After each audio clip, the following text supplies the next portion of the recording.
what were your reactions like after that one, and kind of, I guess, the message to the guys to try and bounce back after a tough one? Yeah, it's very gutting, obviously, to concede in the 90th minute and to lose a game when you're up 2-0. So, I mean, obviously everybody in the locker room was very, very disappointed. We need to be better. So it's just about, moving on to the next game, moving on to Austin, which is on Wednesday, keeping the belief, keeping the confidence in the group. It's a very quick turnaround. Another 3-game week, so there's not much time to, think about this loss. Just kind of have to move on with it, get into training on Monday and Tuesday, and then prepare for another tough road game against Austin. Part of your role is talking to the ref on calls, right? And you've kind of had a crash course in that this season with a lot of calls going against RSL and another one with a handball today. What were those conversations like with the ref today, and how have you kind of maybe grown into that role? Are you more comfortable with that, or what's that? I've always been comfortable with it, just talking to the ref. I mean, I just asked him to be consistent because, the handball, I can't really fault him against it. I mean, if VAR tells him to go take a look at it, he gets to go take a look at it. But then I just felt like a lot of small, petty calls in the game, we were getting called on a lot of them, and they weren't. And that was annoying. So then I tried to speak to him about that. And then, refs, they don't like to be disrespected. Yeah, I felt Ari told me that the ref was disrespecting Noel on one of the calls, said something to him, and then now I try and go speak to the ref, and he says I'm disrespecting him and gives me a yellow. I mean, here's what it is, Can't really change anything about it. It didn't really change the ultimate outcome of the game. So, you just got to kind of move on with it and, just build a relationship with the ref early on, Yeah, that's all you can really do. Yeah, after going up 2-0 early into 10 minutes into the game, what improvements do you guys need to make so you're out giving up those late 98th minute goals? Yeah, I think it's just just focus in all the moments. I'm just solely speaking about the last goal. I think we lost the ball and it was very transitional. Obviously, we were going for that third goal. I think we lost the ball, and then that made it transition for us to defend. I think I maybe went over a little bit too far to help Sam. I think I could have stayed in the middle. So it's just like you could look back at the play, and you could pick out 6 or 7 things each individual person could have maybe done better, maybe capitalize on the moment a little bit better, which has kind of just been what we've been lacking this season, and it's cost us in games because all of the losses or all of the draws or things like that, they're by very, very small margins. I think the only games we've lost where we've been lost by more than a goal is the first game we played against San Jose, and then the game here where we conceded 2 goals in the 90th minute. Other than that, it's been late losers, equalizers, just off by the smallest margin. So I think it's just everyone trying to capitalize and focus on every single moment of the game, and just need even more focus when it comes to those later minutes when everyone's tired, when your mind's tired, when your body's tired, to just push through and come away with at least a point, hopefully, today. So, yeah. Paulo was talking with us a little bit earlier about how young this team is and a lot of the stuff that some of these younger guys are going through. They're learning on the fly. Not only guys like Gozo and even Diego to an extent. And yet they're doing really good things, just coming in results like this. As one of those kind of leaders in that locker room, how do you take some of the younger guys, I'll throw Gozo out as an example, kind of take them aside and obviously want to keep everybody accountable for results, but also bring them along to kind of what they're doing well and that sort of thing? Yeah, with the younger guys, people that are just getting, their first minutes like Gozo, I think it's just consistent communication with them, before the game, during the game, after the game, just constantly trying to put belief and confidence in them. Because when you're a younger guy, when it's your first game, you're not sure of anything. You're not sure of how you played, not sure if it's your fault, not sure if it's this. So it's just consistent communication with them, which I tried to give to Gozo. And, obviously he had another fantastic game today. So just, tell him to continue to put his head down and work harder. And more things will come from him because he's a fantastic player. So I think, yeah, the best thing the young guys need is just constant communication, not only from me, but from other leaders on the team as well, just to continue to build that confidence in them and that belief in them, because that can take them a long way in the sport.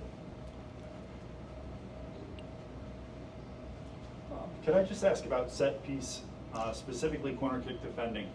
So tonight we saw, obviously, the first goal, I asked somebody else why Brian White fell to Caliscan. That seemed odd.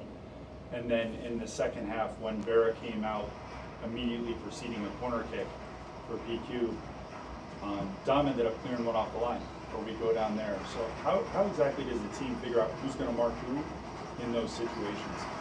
Yeah, it's kind of something that is set arranged in the locker room before we come out. Once we get the lineup, we kind of there's just a board that comes out, and the coaches choose who's going to mark who. They kind of try and base it off of how good they are on the air, and how it was today was, I think how it ended up was, I think Jay Glad and Vera were on their two center backs. I think Blackman and Upik, who are both, I think, probably the bigger players and good in the air, and obviously we're a little bit of a smaller team, so then Noel had to match up with Brian White, but Brian White's also fantastic in the air too. They have a lot of people that are big and good in the air, so then it's kind of just, you just got to put your body in, fight more than them to try and win it, because when you're outsized on a set piece like that, it's a little bit tough. And then we also have two or three zone players usually. So Willie's one of the bigger players who probably would be marking, one of their, maybe even Brian White, but he's designated to be in the zone because that's where a lot of the crosses from a corner usually come in.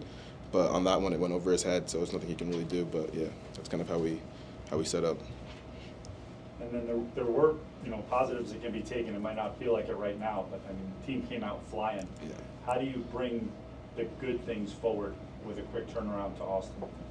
Yeah, I think it's just, like I said before, constant communication with the group about the belief and confidence and keeping that up high. I think the first 25 minutes we had today were the best 25 we played probably all year. So it's focusing on those 25 minutes to say, how do we all feel? How do we get in that moment? How do we stay in that zone? How do we stay in that moment for longer periods of the game? Because you're not going to be playing that well for a whole entire game. You're going to go through moments, So it's how can you try and be in that moment for as long as possible during the game. So I think we can watch it back, look at things that we did very well. Those first 25, really getting to the ball, winning the ball in very, very good areas so we could attack again.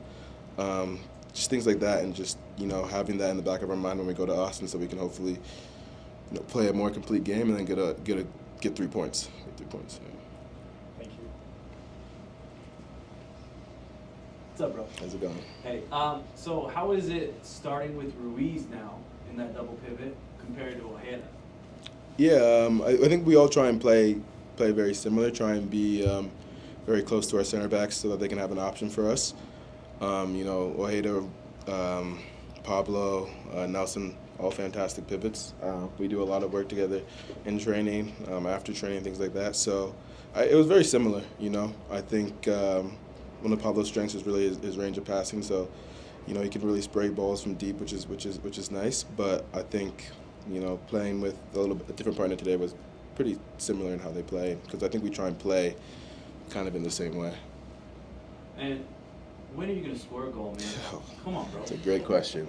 I know I need to get on the score sheet. I think I'm glad we got the 2 goals early today, but something that we kind of been talking about for the past week now is just whenever you pass the ball, making a run forward. So, and then kind of just the relationship between the 2 pivots. Usually both of us would be kind of sitting, but now we kind of want one to try and get a little bit higher. So maybe if Ojeda goes higher, then I sit. But also if I feel like I have the time to go higher, I have the freedom to then play the ball forward and then try and get into the box and help the attack. So hopefully in the next couple games, I can get some better looks, some better opportunities to score some goals. Emeka, from the outside looking in, it certainly looks like this team has not come apart. The chemistry looks to be still really well, even though there's been some challenges. The wins have been few and far between. Is that an accurate estimation of the team at the moment? Yeah, I think so. I think it's a tough thing because I think I've said it a couple times, but with what we do, it's very, very result oriented. You feel like you go out there and you can put on a very good performance but get a bad result and then not remember anything about the good performance. But then you can put on a bad performance and get a good result and nobody remembers about the performance. So I think it's trying to keep the belief in the group that even though the results maybe haven't been going our ways, the performances have been solid. And so hopefully if we can continue with these solid performances and then build on it a little bit more, the results will start to come our way. The bounces will start to go our way. A little bit more luck with the referees, things like that. But it's so hard to see now because you look at the table and you're like, oh, it doesn't look good. But it's a long season. I think what was that, our 15th game? So we have 19 more. Still more than half the season left. So a lot of things to build on, a lot of things to learn from, and in this league, you go on a run of 3-4 games, wins, the belief in the group, the confidence of the group, you start flying up the table, you never know what can happen. So it's just to, continue to have the guys on that path of that belief and that confidence that we're doing things right, and then hopefully just clean up a couple of things, both sides of the ball, and then from there, hopefully the results will start to kind of match the performances. Pablo always talks about moments, choices in games. They come down to these small moments in the game. Is that kind of what happened in this game? Did the pressure kind of get to with a lot of young players out there as the pressure built to try and get the result? Yeah, it's not even about age or young. It's just the moments we just didn't have them, because it's so annoying to be up 2-0 and then concede 2 goals off corner kicks in 3-4 minutes. And that has nothing to do with age or nothing to do with the quality we have on the field. It's just, I don't know, maybe the collective, maybe me as an individual trying to get the collective to just complete focus for every single moment of that game, because they don't score that first corner, which was a very easy header, then you never know. We go back down there, we score, it's 3-0, the game's put to bed. But they do score it, they're back in the game. You never know what can happen. So it's just finding that fine line, because we're right there, but it's just finding that last bit to get over the edge. So it may not be age, but is it like an experience thing where now, next time, you'll have the ability to kind of help the team along in these? I don't even know, an experience thing. Maybe it's just a luck thing, or things aren't bouncing our way type of thing in the moment. Could be a combination of all those things put together, so I can't really pinpoint it on one thing. After a loss like that, do you almost prefer a quick turnaround? Get the taste out of your mouth instead of having to sit on that for a week? Yeah, 100%.